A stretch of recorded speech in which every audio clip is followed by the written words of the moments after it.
తెలంగాణ ప్రజలకు ప్రధాని మోడీ రాష్ట్ర అవతరణ దినోత్సవ శుభాకాంక్షలు తెలిపారు. తెలంగాణ రాష్ట్రం దేశాభివృద్ధికి అందించిన సహకారం ప్రతి భారతీయునికి గర్వకారణమని చెప్పారు. గొప్ప చరిత్ర, విశిష్టమైన సంస్కృతి ఈ రాష్ట్ర ప్రత్యేకతలని తెలిపారు.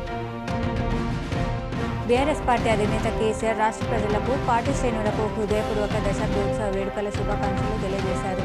తెలంగాణ భవన్లో జరిగిన తెలంగాణ దశాబ్ది ఉత్సవ ముగింపు వేడుకల్లో పాల్గొన్న ఆయన ఈ సందర్భంగా ప్రసంగించారు. హైదరాబాద్ పరేడ్ గ్రౌండ్లో తెలంగాణ ఆవిర్భావ దినోత్సవంలో నిజామాబాద్ ఉద్యమకారులు పాల్గొన్నారు.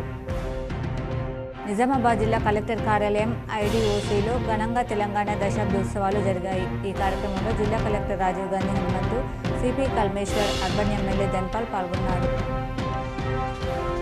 రెంజల్ మండలంలోని తెలంగాణ రాష్ట్ర ఆవిర్భావ దినోత్సవ వేడుకలు మండల కేంద్రంలోని ఘనంగా నిర్వహించారు. ఈ సందర్భంగా ఎంపీడీఓ శ్రీనివాస్ జాతీయ పతాకాన్ని ఆవిష్కరించి తెలంగాణ తల్లి చిత్రపటానికి నివాళులర్పించారు.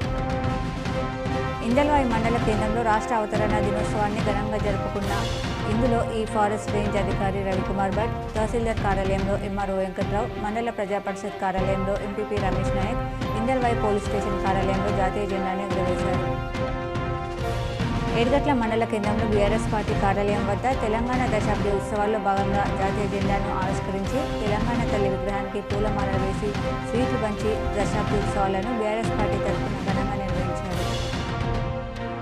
సాలూరా అంబేద్కర్ విజ్ఞాన కేంద్రం లైబ్రరీలో ఘనంగా తెలంగాణ రాష్ట్ర ఆవిర్భావ దినోత్సవ వేడుకలు సాలూరా మండల కేంద్రంలోని అంబేద్కర్ విజ్ఞాన కేంద్రం లైబ్రరీలో ఆదివారం తెలంగాణ రాష్ట్ర ఆవిర్భావ దినోత్సవ వేడుకలను ఘనంగా నిర్వహించారు. మాక్లూర్ మండలం ఉడ్డిటమ్మ ఆలయంలో భక్తులు ప్రత్యేక పూజలు నిర్వహించారు. మాక్లూర్ మండలంలో వివిధ గ్రామాల నుండి భక్తులు హాజరై అమ్మవారిని దర్శించుకుని మొక్కులు తీర్చుకున్నారు.